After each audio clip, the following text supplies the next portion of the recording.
listener production. Hello, welcome to The Briefing. I'm Sacha Barbour Gatt. The housing crisis in Australia is well documented and much debated.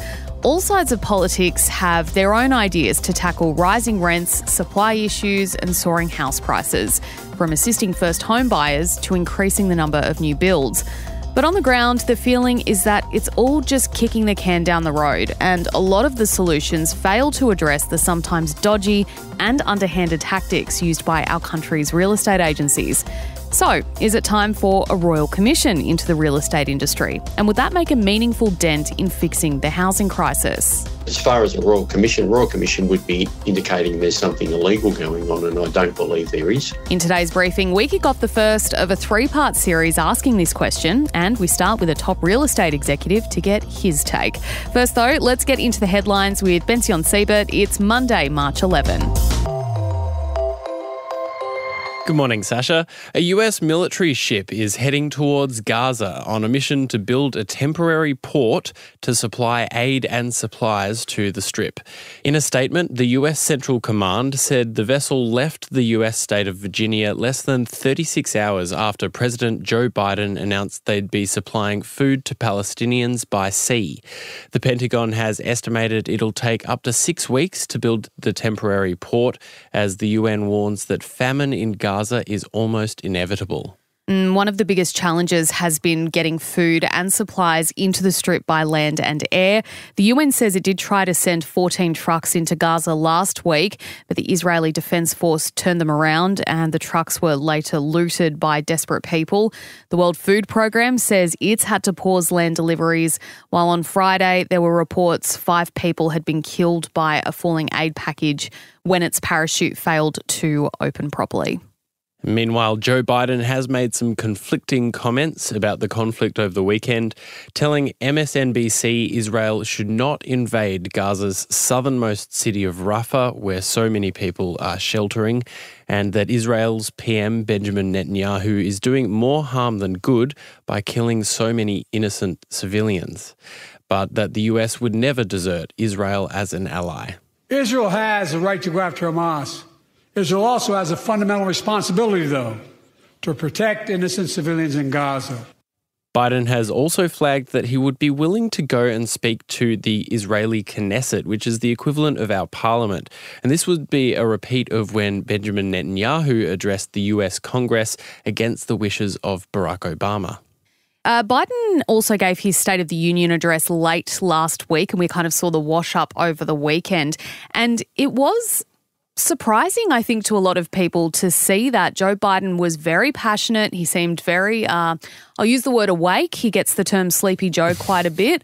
I think he had really amped himself up for this one, and he did a great job. The main feedback has been that it was passionate and engaging. He talked up unity, freedom and democracy.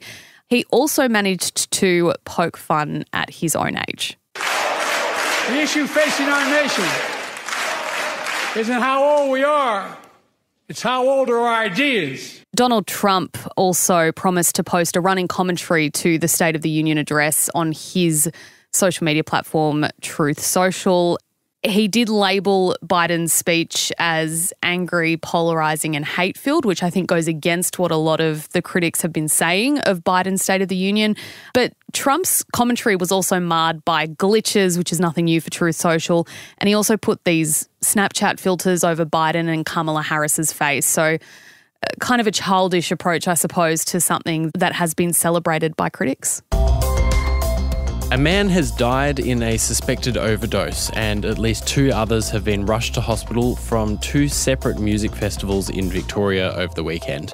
The Pitch Arts and Music Festival near the Grampians has now been cancelled due to extreme heat.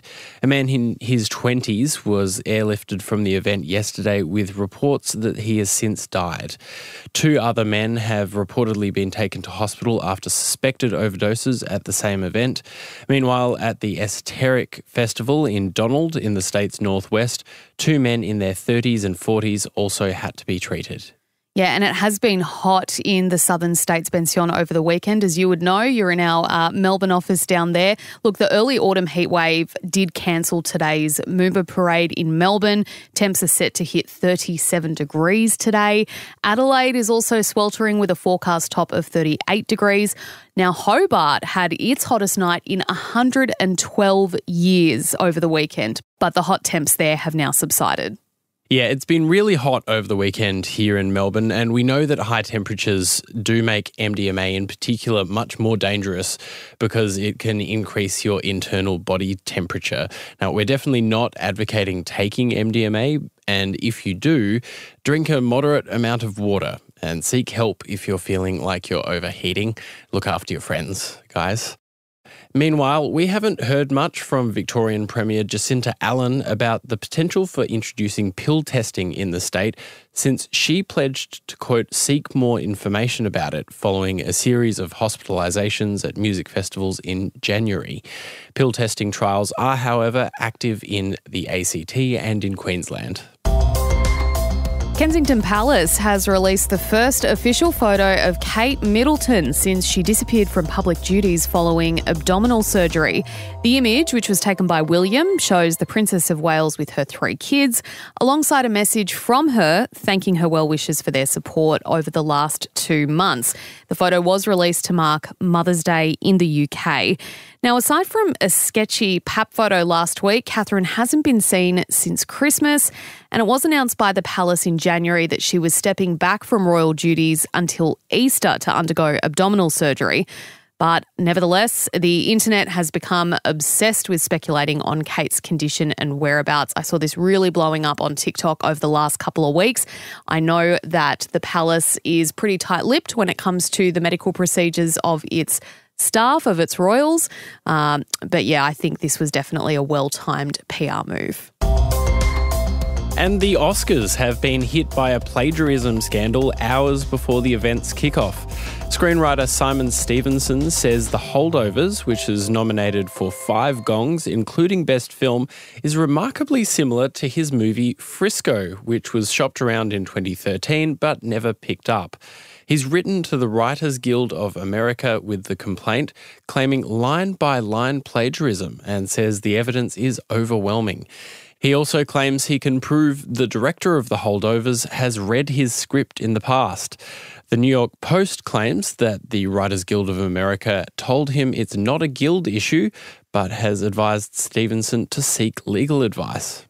Spicy. We'll see if that blows up. Look, the event is kicking off at 9:30 a.m. Australian Eastern Daylight Time. That's with the red carpet arrivals, and the ceremony gets underway at 10. Oppenheimer is, of course, the favourite to take out the Best Picture gong. I'm still hoping for a late surge from Barbie. It's been snubbed at a lot of the awards ceremonies, just as for Margot and Greta. But look, there are a couple of Aussies up for awards. Nikki Bentham, who we actually interviewed on The Briefing in January, she's up for short film The After. Sarah McFarlane, also for a short film Red, White and Blue. Tony McNamara for Best Adapted Screenplay for Poor Things. And, of course, Margot Robbie.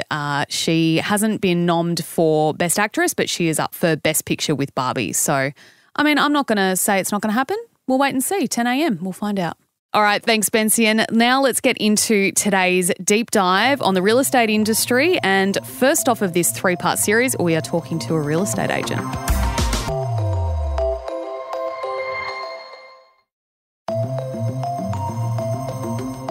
I'm a renter, and I have been ever since I moved out of home at 21. I'm also currently in the process of trying to buy my first home. I know too well the absolute mess that Australia's housing market is in. This year, I had my rent jacked up by $100 a week. I've also been kicked out of rentals when the owner has decided to cash in on their investment, and had my home and my things analysed and picked apart during endless rental inspections. I also know that without the bank of mum and dad, which I am extremely privileged to be able to access, there is just no way I could afford to enter the property market. My story isn't a horror one, but I do feel strongly about the current state of housing in the country and the feeling among renters and aspiring first home buyers alike that it's all just a little bit hopeless. So, what are the solutions we haven't looked at yet? One I've seen floating around on Reddit threads is a royal commission looking specifically at the real estate industry. Could that make a difference? I'll be posing this question to 3 key stakeholders over the next 3 episodes. And first, we'll be hearing from Rob Westwood. He's the National Chairman for First National Real Estate, with 21 years' experience as an agent and auctioneer under his belt. Rob, thanks for joining me on The Briefing today. Do you think there should be a royal commission into the real estate industry? I don't think we need a royal commission into the real estate industry. I think you could certainly get some more input from the real estate industry as to what the problems with, the current housing crisis are. We're talking about people who are professionals, who are in the industry and earn a living from the industry, who probably have most of the answers, and I don't think there's enough consultation going on. I think that's certainly something that should be. But as far as a Royal Commission would be indicating there's something illegal going on, and I don't believe there is. Australia's housing crisis, and I'm talking in all aspects from homelessness to renters to buyers to landlords to investors, the crisis is pretty well documented at this stage. The real estate industry cops a lot of flack for the current state of affairs. Do you think that's fair? No, not at all. No. The problem is a national problem, and, but we're talking about people who, as far as real estate agents and property managers especially, who are, again, professionals. They're doing a role, they're attempting to help their clients. I don't think the problems actually stem from the real estate industry. The problems stem from the external influences. Look, you mentioned before a royal commission kind of seems to flag that there's something illegal going on. And while your defence is that there's no evidence of that from your end in terms of real estate agents and the industry as a whole, you can't deny that there are a lot of dodgy tactics that do go on within the industry. I'm talking anything from underquoting on homes to property managers neglecting repairs in homes that are mould and pest ridden. What is it that is driving agents? I think a lot of everyday Aussies, particularly renters, might feel that they are neglected by the industry, and the goal is to make money for the landlord and to make money for the real estate. Is that as simple as it is? No, look, that may be the case, but I would suggest it's probably rare. Again, a lot of the problems with these rental properties stems from landlords who actually don't want to get the repairs done. Mould, certainly from our point of view, mould in properties is a major health issue, and that should be dealt with initially. A lot of the problems, I think, stem from landlords who actually don't want to spend the money to get these problems fixed. Sure, but I think that the real estate agent and the property manager acts as the go-between, and it's kind of their responsibility. They're the ones who are dealing with both the landlord and the tenant. So is it not the real estate agent's role to chase the landlord until that repair is made?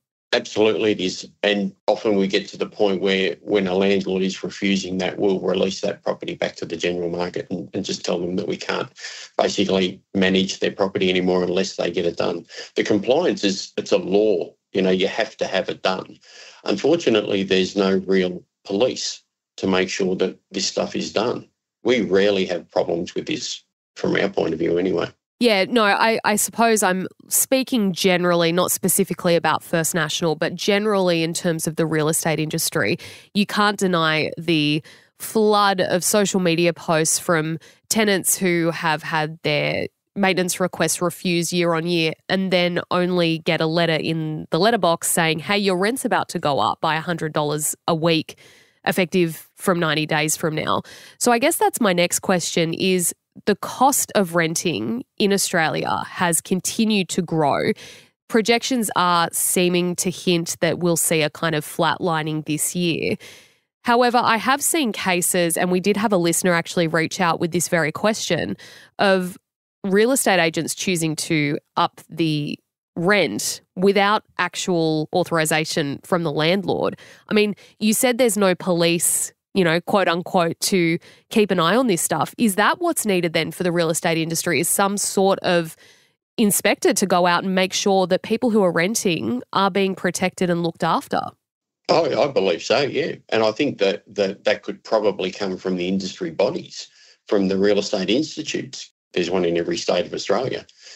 There are some things that are done by property managers that are certainly, I won't say illegal, but certainly questionable. And, I think there is room there, absolutely. But the industry knows the industry, and bringing in somebody externally to sort of police it, so to speak, is, yet they have to learn the industry, where the institutes actually know the industry inside out anyway. I mentioned before we had some listener questions come in. I wanted to cover off on a couple more. Now, these two are to do with buying and selling property. One listener wrote, why are real estate agents entitled to high commissions on sales? And another one was around the disparity between price guide and sale price and why there is such a big gap. Can you tell us about those practices and what you think needs to change in those spaces, if anything?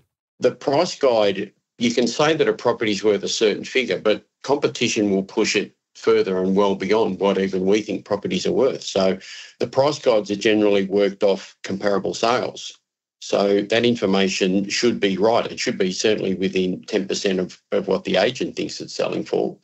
But market forces definitely push things, and we see it often, that sale prices at 10, 15, 20, 25% above even our expectations. So that's the thing that we can't control.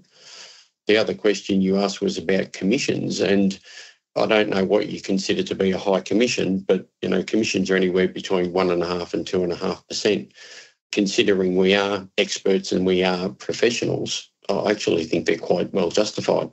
Before we let you go, Rob, I wanted to ask, you've brought up the topic of potentially industry police being out there to make sure that when the houses are being sold and rented and bought, that there's someone there to actually oversee it.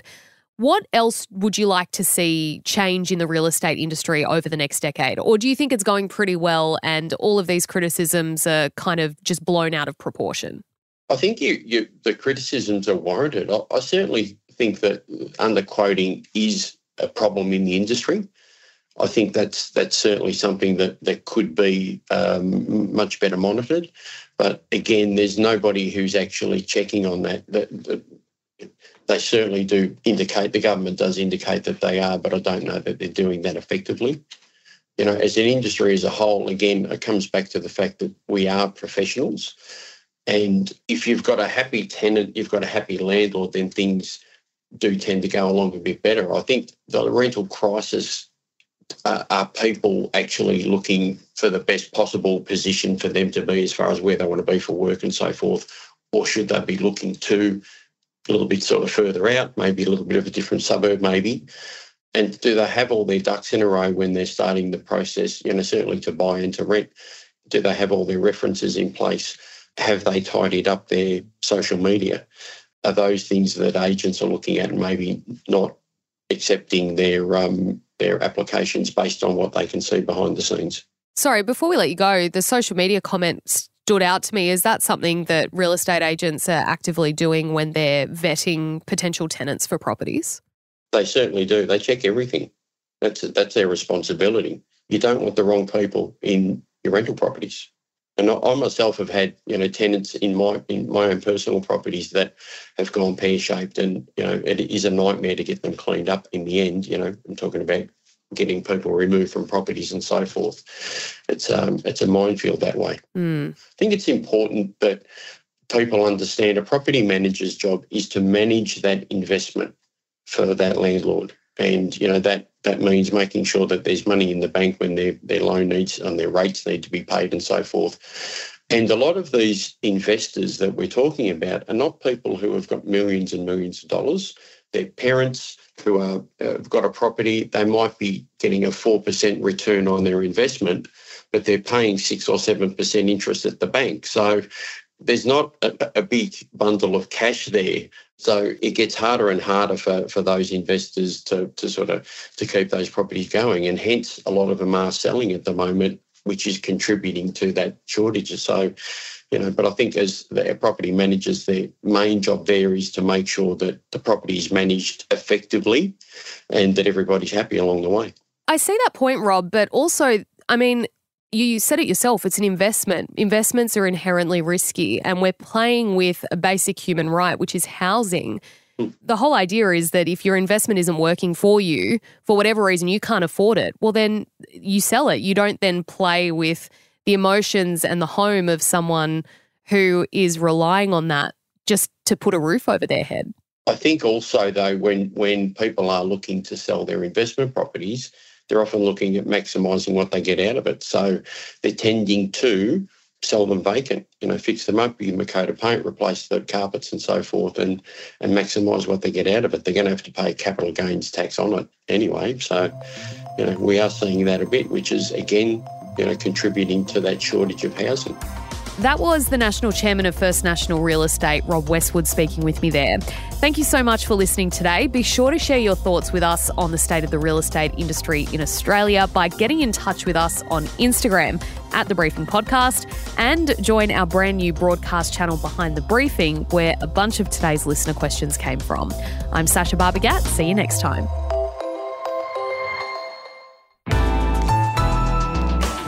Listener.